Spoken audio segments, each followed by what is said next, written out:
So, what do we actually mean by waking up? It sounds like waking up from a dream. That's the kind of waking up that we do every day, obviously.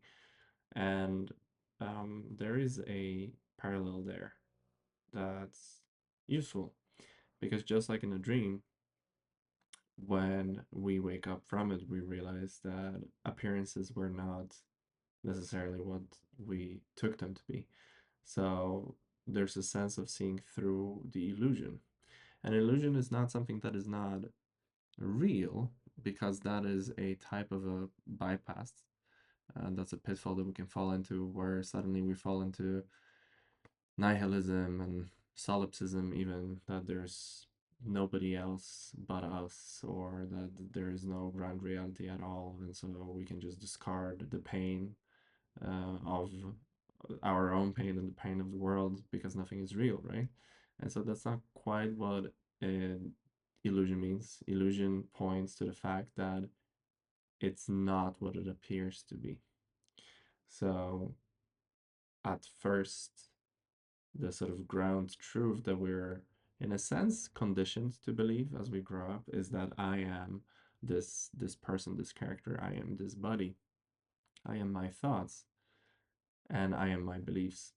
And that can be a first shift out of that when we wake up to awareness, which is our nature, and we open up to the boundless reality of our being, which is not constrained to neither my mind or this body.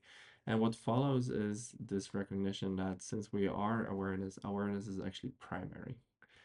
Awareness is not an emergent property of matter. So there is no configuration of molecules and atoms in a biological organism that gives a rise to awareness. Awareness is actually primary, it comes prior to matter. So matter is actually just appearing in awareness as awareness. Everything around you is appearing in that space of awareness, which you are. And you are both the space and that which arises in the space, and also that which is beyond all of that. It is prior, or beyond, beyond, beyond, or prior, prior, prior. It is that which cannot be named, it cannot be contained in any one concept. So the moment that the mind thinks it got a grasp on what you are, or what I am, that's the whole idea of self-inquiry, right? That you just sit with this question and allow the void, the answer to arrive from the void, which, I'm not going to spoil it for you, but it's not really about getting to an answer, is more about getting in touch with that void, with that primordial emptiness of your being. And so, as we wake up to that reality, that actually we live in a world of form, which is emptiness, and emptiness is form, as the Heart Sutra says, suddenly everything gets flipped on its head, because we are no longer the person we took ourselves to be, living in a world that we imagined is out there, and I am this small separate self, and a lot of the time fighting for survival, striving to get somewhere.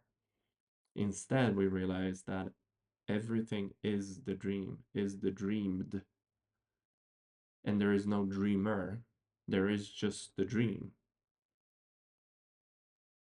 So, with that, the liberation that is often talked about in this context is the recognition that you are not this struggling entity. You are the totality of experience.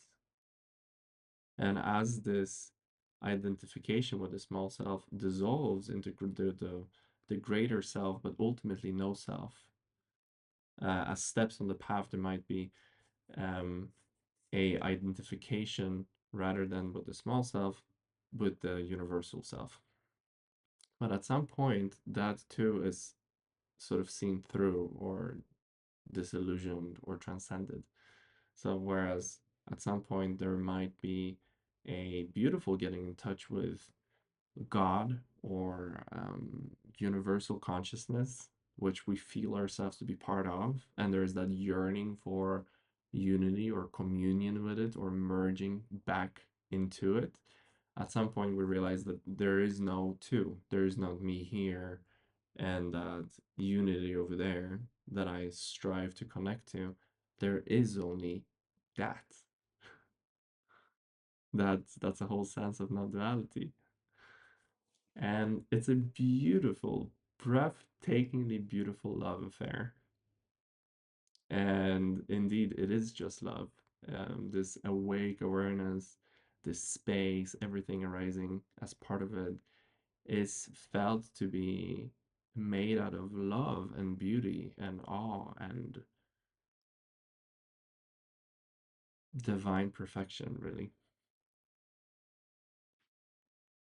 So I wonder what your experience has been with this, and I would love to talk more about this because it brings me great joy. So if you would like me to talk about any topic, I would really appreciate you leaving a like and subscribing to the channel to help it grow. And drop me a comment below to let me know what you would like me to touch on next. And I'll see you in the next one.